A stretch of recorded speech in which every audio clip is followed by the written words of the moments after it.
E o que a gente tem? A Aline falou sobre Jesus histórico, né? Que poucas pessoas ainda duvidam que existiu uma figura de Jesus. Você pode discutir se ele é Deus, se ele é Messias, mas tem essa comprovação, né? Que ele andou por aqueles lugares.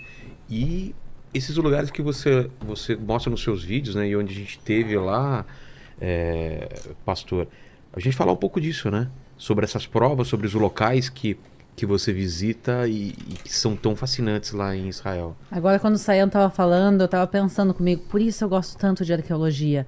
Porque tocar no passado é tão fácil e quando a gente pensa no mundo vindouro, no paraíso e no fim dos tempos, são assuntos tão difíceis de compreensão e por isso eu gosto da arqueologia. Eu gosto de poder tocar e entender onde é que a história passou e por isso eu sou mais do passado, mais concreta do passado do que do futuro. Para mim é mais fácil. E realmente a arqueologia em Israel, ela realmente está crescendo cada vez mais e a gente encontrou... Tem muita coisa ainda para ser descoberta, né? Provavelmente. Muita coisa. A gente Porque explica pra gente essa coisa de... Tem camadas e camadas, né? Sim. Eu posso pedir para vocês colocarem uma foto? Claro. Tem a foto de como era Magdala antes. Tem uma... Magdala. Então é o seguinte... Magdala, né? Tá. Não, mas... Você passou para eles? Passei. Então beleza, o Paquito vai colocar. Então, o que acontece? A gente tem a Bíblia e a gente tem muitas histórias bíblicas que aconteceram, mas tudo estava soterrado. Então... O que é isso? Então, eu já vou contar. Então, o que acontece? As pessoas perguntam por que Israel está tudo enterrado. Imagina que Israel foi destruído muitas e muitas vezes por guerras, terremotos, conflitos, cidades foram abandonadas. E pensa se tu passa uma semana sem varrer tua casa, acumula pó. Já acumula um pó. Então agora imagina que o lugar não foi mexido por literalmente séculos. Literalmente pó, areia, terra vai começando a cobrir. Também as cidades vão construindo em cima de escombros. E por isso, praticamente todos os locais arqueológicos que a gente tem em Israel eles estão soterrados. E muitos lugares foram soterrados e simplesmente foram esquecidos. Um local, por exemplo, é Magdala. Em hebraico a gente chama de Migdal. Magdala é a cidade de Maria Madalena. Exato. A gente sabe... foi lá, né, pastor? A gente sabe que a cidade existia. A gente tem comprovações históricas que a cidade existia, mas ninguém sabia exatamente onde ela ficava. E por isso a gente está vendo aqui essa foto agora. Essa foto é como o local se parecia há literalmente 20 anos atrás. Tá. Eram praias do Mar da Galileia, esse mar que a gente está vendo no Mar da Galileia. Tinha uma praia que se chamava Praia do Havaí. Então era uma zona de balneário, o pessoal ia lá, abria cadeira de praia, tomava sol. E era uma zona assim, entre agricultura, não tinha nada lá de muito interessante. E aí os Legionários de Cristo, que são uma organização católica, compraram um terreno para construir um hotel.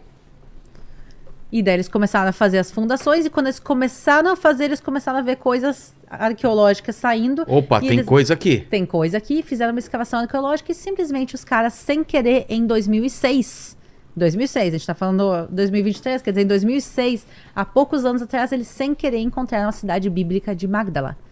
E dentro da cidade eles encontraram uma das 10 sinagogas mais antigas do mundo já encontradas, literalmente uma sinagoga que estava em funcionamento nos tempos de Jesus. Tem foto aí também, Paquito? Tem Paquito. Tô me sentindo em casa já. O Paquito já tá na captura. Então, quer dizer, se encontrou uma das sinagogas mais antigas já encontradas lá. Então, por exemplo, se encontrou essa pedra. Essa pedra é realmente incrível. Eu lembro Ela lá. está no centro da sinagoga e ela representa o Templo de Jerusalém. Quem construiu essa pedra viu o Templo de Jerusalém, o templo original. A pessoa que construiu essa pedra construiu mais ou menos... Isso estava debaixo da terra. Estava debaixo da terra. O pessoal vai... Estava completamente soterrado. Pensa que as pessoas, assim... Estavam pisando sobre isso. 1, 2, 3, 4 metros de terra em cima disso. As pessoas estavam sentadas com um guarda-sol tomando ali uma cerveja na praia. E mal sabiam eles que eles estavam em cima da cidade bíblica de Magdala. Isso a gente está falando de coisas modernas. 2007 foi encontradas. 2006 o terreno foi comprado. 2007 começou a realmente se escavar, encontrar. E aí hoje em dia é um parque arqueológico que as pessoas podem visitar. Eu lembro que quando eu fiz o curso de guia em 2011, estava recém começando e abria ao público, quer dizer, tudo é muito novo. E as escavações continuam sendo feitas e é muito interessante que as escavações elas comprovam as histórias bíblicas. A gente sabia que Magdala existia, Não sabia exatamente. E por Não que, sabia. E por que decidiram ou descobriram que aí é... Acaso, iam construir um hotel. Eles construíram um hotel. Tem mais Não, uma não, mas foto. qual é a comprovação que aí é Magdala? Então, se sabia que era na região, se sabia que era uma cidade grande, e aí se encontrou o porto da cidade, se encontrou a rua pelas principal. descrições iam batendo. Exatamente, pela descrição da cidade, a localização, se entendeu que ela é. Então, se sabia que era na região, e aí se encontrou. E também pelo fato de ser uma sinagoga, tu sabe que é uma cidade judaica. Então, quando tu vai fazer escavações, então, tá vendo aí as escavações e o hotel atrás. Aquele... Um hotel bem bonito a propósito, chama Magdala também. Aquele lugar, aquele que mostrou aquela parte da sinagoga, tá onde? Tá... Exatamente. Esse toldo de Essa madeira, cobertura. essa cobertura foi feita em cima da sinagoga para tá. proteger ela da chuva, dos elementos. Também porque a sinagoga tem afrescos ainda, pinturas. Partes da parede são coloridas ainda com tinta de 2000 anos. Então se fez isso para a chuva não cair e não danificar o local. E fora, o que são as outras pedras? Tem então, de tudo? Tem de tudo. Tem ali uma rua, uma avenida principal.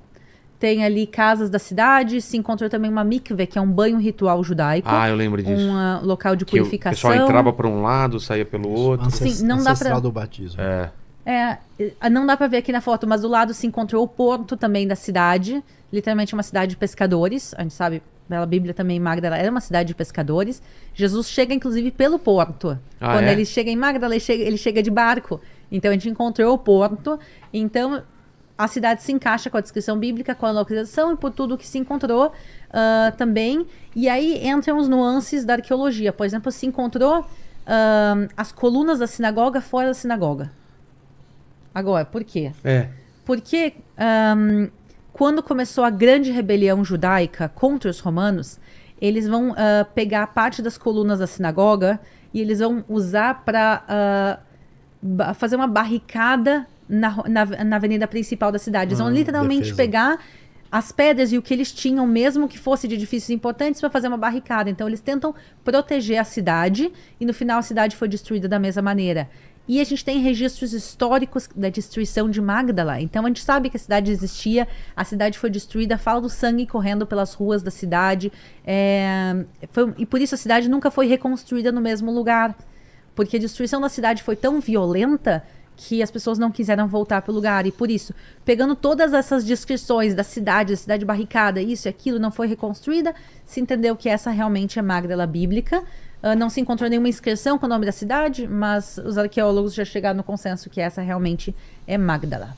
E aí, com tudo isso que a Aline apresenta, a gente agora lê o Novo Testamento com um entendimento ampliado e aprofundado. Por exemplo, Magdala, que é chamado de Taricheia em latim, era um lugar próspero. Uma vila com uns 4.000 habitantes e que tinha um excelente comércio de peixe salgado. Né? Lá que surgiram os primeiros vascaínos lá naquela ocasião. Né? E aí a gente percebe que essa prosperidade dá para a gente entender Lucas 8, versículo 1 e 2, quando fala das mulheres que ajudavam a sustentar. Ninguém pensa em Jesus sendo sustentado por alguém, os discípulos, né? A gente pensa em Jesus principalmente de maneira metafísica, né? E é interessante, aí você entendendo esse cenário, você entende tudo. E o que foi achado aí é tão impressionante que a moeda é do ano 29. Então, Marcos 1 diz que Jesus andava nas sinagogas e essa sinagoga, com certeza, pelo relato bíblico, é o lugar onde Jesus esteve. Jesus esteve aí, então. Em 2010 eu estive aí e era proibido, não podia entrar. E aí eu tentei falar com a pessoa, era uma cristã árabe, e ela falou, tem que falar com o padre aqui.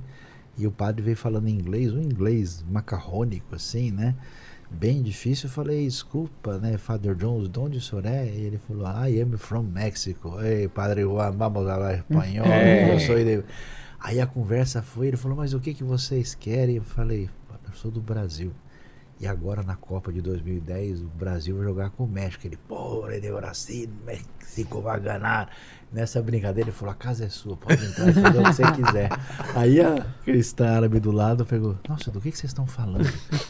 Porque você conhece ele é seu amigo. Eu falei, não, nós estamos falando de uma outra religião aqui chamada futebol. Futebol aí que une o mundo. Deu risada e foi impressionante. E é um dos lugares mais extraordinários de visitar lá em Israel. Muito legal.